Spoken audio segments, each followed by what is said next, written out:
میرے نبی نہیں آئے تھے تو یہ یہودی میرے رسول کے وسیلے سے اللہ سے فتح مانگا کرتے تھے، اور جب یہ رسول کا وسیلہ دیتے تھے تو اللہ انہیں فتح عطا فرماتا تھا۔ امام حاکم نے مستدرک میں لکھا ہے کہ وسیلہ لینا، وسیلہ دینا، یہ تو اللہ تبارک و تعالیٰ کا طریقہ مبارکہ ہے۔ او میرے بھائی، میں نے کہا کہ اللہ کسی وسیلے کا محتاج، اللہ محتاج نہیں، لیکن اس کی عادت ہے وہ وسیلے کو پسند فرماتا ہے۔ باریک بات مشکل ہوتی ہے لیکن موٹی بات تو سمجھ میں آنی چاہیے نا۔ کوئی شخص ایسا ہے جسے اللہ نے بغیر ماں باپ کے وسیلے کے پیدا کر دیا ہو، حالانکہ اللہ پیدا کرنے پہ قادر حضرت آدم کو کیا ہے نا، حضرت حوا کو، جناب عیسیٰ علیہ السلام کو بغیر باپ کے پیدا، لیکن یہ اس کی عادت، وہ جب پیدا کرتا ہے تو ماں باپ کے وسیلے سے پیدا کرتا ہے، پھر جب روزی دیتا ہے تو پھر بھی کسی نہ کسی، کیا اس نے حکم دے دیا؟ روزی کون دیتا ہے؟ تو اللہ کا یہ حکم ہے کہ کنڈی لگا کے اندر پنکھا چلا کے سوئے رہو، روزی پہنچ جائے گی۔ کہتا اٹھ، کوئی سبب پیدا کر، باہر نکل، محنت کر، وسیلہ بنا۔ جو آدمی کہتا ہے جی میں کپڑے سی بھی خود لیتا ہوں، استری بھی کر لیتا ہوں، دھو بھی لیتا ہوں، اس سے سوال یہ ہے کہ بنا بھی لیتے ہو؟ اس کا مطلب ہے اللہ نے بندوں کو بندوں کا محتاج، بندوں کے لیے بندوں کا وسیلہ اللہ نے رکھا ہے۔ ہماری یہ موٹی سی بات بھی عقل میں نہیں آتی، موٹی سی بات بھی کہتا ہے جی نہیں ڈائریکٹ، او خدا کے بندے تھوڑا غور کر، دیتا اللہ ہی ہے اور دے گا بھی اللہ ہی، لیکن جو ذرائع، جو وسیلے، جو سبب اللہ نے ہمارے لیے مقرر کیے ہیں، ہم اس سبب کا انکار کر سکتے؟ شفا کون دیتا ہے؟ دوائی لینے کس کے پاس جاتے ہو؟ آپ اس طرح کریں نا، چپ کر کے گھر بیٹھیں، تسبیح پڑھیں، یا شافی الامراض، یا شافی الامراض، او شفا دینے والے، او شفا دینے والے، سارا دن جی وظیفہ پڑھیں، شفا کون دے گا؟ تو وظیفہ پڑھو چپ کر کے، دوائی لینے کیوں گئے ہو؟ لیکن اللہ کے حبیب کا ہی فرمان ہے کہ بیمار ہو جاؤ تو دوائی بھی کھاؤ، پرہیز بھی کرو۔ یہ سارے فرمان ہمیں بتاتے ہیں کہ وسیلہ لینا، وسیلہ دینا، یہ تو اللہ تبارک و تعالیٰ کا طریقہ مبارکہ ہے۔ لوگ اتنی سی بات کو نہیں سمجھتے، اور قرآن نے واضح طور پہ کہہ دیا وَابْتَغُوا إِلَيْهِ الْوَسِيلَةَ، اور سورہ بقرہ گھر جا کے کھولنا، آیت نمبر 99، 80 اور 9، 99 آیت پڑھنا۔ کفار نے، یہودیوں نے نبی پاک کی علامتیں پڑھ لی تھی تورات، زبور اور انجیل میں۔ اللہ کا قرآن کہتا ہے وَكَانُوا مِن قَبْلُ يَسْتَفْتِحُونَ عَلَى الَّذِينَ كَفَرُوا، فرمایا جب میرے نبی نہیں آئے تھے تو یہ یہودی میرے رسول کے وسیلے سے اللہ سے فتح مانگا کرتے تھے، اور جب یہ رسول کا وسیلہ دیتے تھے تو اللہ انہیں فتح عطا فرماتا تھا۔ امام حاکم نے مستدرک میں لکھا ہے، اور امام حاکم انہی شرطوں پر حدیثیں بیان کرتے ہیں جن شرطوں پر امام بخاری اور مسلم بیان کرتے ہیں۔ امام حاکم کہتے ہیں کہ نبی پاک صلی اللہ تعالی علیہ وآلہ وسلم کے وسیلے سے ہر چیز اللہ عطا کرتا ہے۔ جناب آدم علیہ السلام زمین پہ تشریف لائے تو 300 سال نگاہ اٹھا کے آسمان کی طرف نہیں دیکھا، شرم آتی ہے مجھ سے غلطی ہو گئی، اور پھر روتے رہے 300 سال، پھر اللہ فرماتے فَتَلَقَّى آدَمُ مِن رَبِّهِ کلمات، پھر اللہ نے جناب آدم کو کچھ کلمے سکھائے جس کی برکت سے توبہ قبول کی۔ وہ کلمے کیا تھے؟ امام حاکم فرماتے ہیں وہ کلمے یہ تھے کہ جناب آدم کے دل میں اللہ نے ایک دن بات ڈالی، خود بات ڈالی اللہ نے دل میں۔ حضرت آدم کہنے لگے اے اللہ، جب میں نے آنکھ کھول لی تھی تو جنت کے دروازے پہ میں نے لکھا ہوا دیکھا تھا لا الہ الا اللہ محمد الرسول اللہ صلی اللہ علیہ، جنت کے ہر پتے پر، درخت پر میں نے لکھا دیکھا تھا لا الہ الا اللہ محمد الرسول اللہ۔ تو جناب آدم کہنے لگے اے اللہ، وہ جو رسول جن کا نام تو نے جگہ جگہ لکھا ہے ان کے وسیلے سے ہی میری توبہ قبول فرما۔ تو رب کریم نے فرمایا اچھا حبیب کی بات کرتے ہو، چلو آدم فتاب علیہ انہ هو التواب الرحیم، جا میں نے تیری توبہ قبول کی، میں ہوئی بڑا مہربان، میں ہوئی بڑی توبہ قبول کرنے والا۔ شیخ سعدی فرمایا کرتے تھے اگر تیرے باپ کی توبہ، جناب آدم کی توبہ مصطفیٰ کے وسیلے سے قبول ہوتی ہے، تو کیوں انکاری ہو گیا ہے؟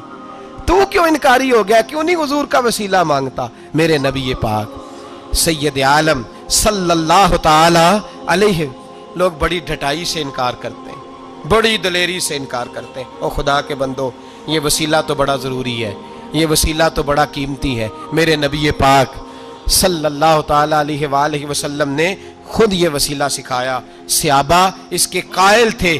حضرت عائشہ صدیقہ کے پاس لوگ آئے, آ کے عرض کیا, اے اماں جی بارش نہیں ہوتی, قحط پڑ گیا ہے. اس بات کو نا ذرا دل کی گہرائیوں سے سننا. مسجد نبوی ہے, مسجد نبوی کے ساتھ ادھر دیکھیے گا ذرا, یہ مسجد ہے, مسجد کے ساتھ حضور کی قبر ہے, ساتھ حضرت عائشہ کا حجرہ ہے.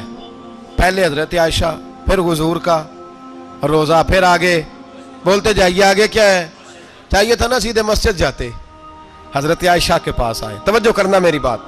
کہا اماں جی بارش نہیں ہوتی, کیا کریں؟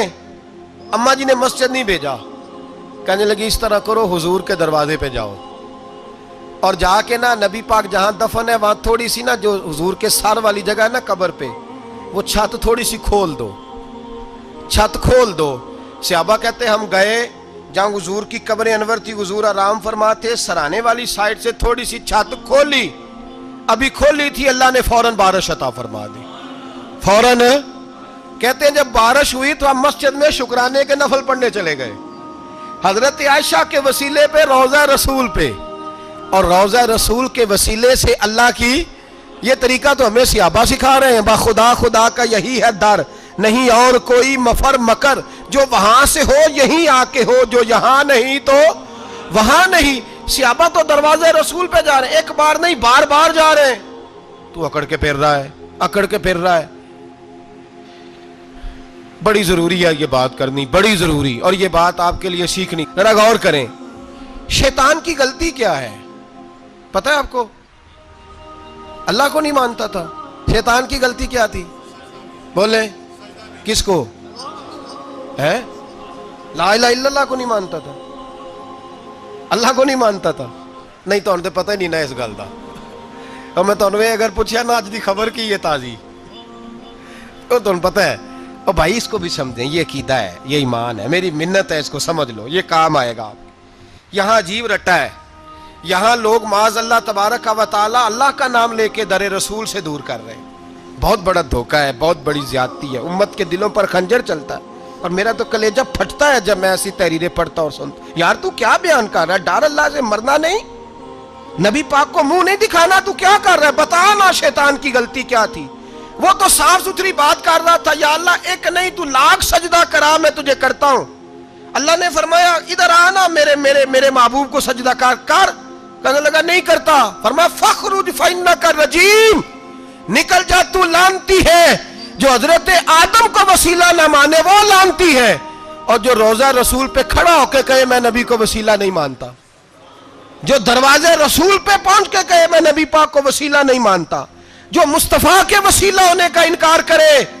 تو کہتا ہے کہ دنیا میں وسیلہ نہیں مانتا, اللہ تو قیامت کے دن بھی کہتا ہے جو مصطفیٰ کے پاس سے ہو کے آئیں گے میں بخش دوں گا. شفاعتی لآل الکبائر من امتی, حضور فرماتے ہیں موٹے موٹے گناہگار آتے جائیں گے, کالی کملی کے نیچے چھپاتا جاؤں گا, جنت میں بھیجتا جاؤں گا. وہاں قیامت میں تیری معافی نہیں ہو رہی, تو یہاں نہیں مان رہا. بریلی کے امام فرماتے ہیں آج لے ان کی پناہ, آج مدد مانگ ان سے, کل نہ مانیں گے قیامت میں اگر. اور دیکھ تو کہتا ہے میری نمازیں, میرے روزے, میری زکاتیں, میرا جہاد کام آئے گا. سن, حضرت عبد الرحمن ابن عوف صحابہ میں سے تگڑا آدمی, اتنا بڑا شخص, اتنا بڑا آدمی کہ جس کے پیچھے میرے رسول نے نماز ادا فرمائی ہے. اتنا بڑا شخص, ہر جہاد میں سب سے پہلے, سب سے امیر تھے, صدقات خیرات بڑھ بڑھ کے دیتے تھے, ساری نیکیاں ہیں. ایک بی بی نبی پاک کے لیے قمیض بنا کے لائی. ایک حدیث یہ ہے, یہ بخاری مسلم ہے, ایک حدیث یہ ہے کہ چادر بنا کے لائی, چادر بنا کے لائی, بڑے اچھے نقار نکالے, دروازہ رسول پہ آئی, حضور میری قبول کر لے. نبی پاک نے چادر اوڑی, اگرچہ ان کا نام شارحین نے لکھا ہے, صحیح حدیث میں صرف ایک صحابی کے لفظ ہے. شارحین کہتے ہیں کہ وہ عبد الرحمن ابن عوف تھے. چلو یار کوئی اور بھی تھے تو صحابی تو تھے نا, صحابی سے زیادہ تو نیک عمل ہم نہیں نہ کر سکتے. وہ صحابی تھے, یا حضرت عبد الرحمن ابن عوف تھے. آئے, آ کے کہنے لگے یا رسول اللہ بڑی پیاری لگ رہی ہے آپ کو چادر.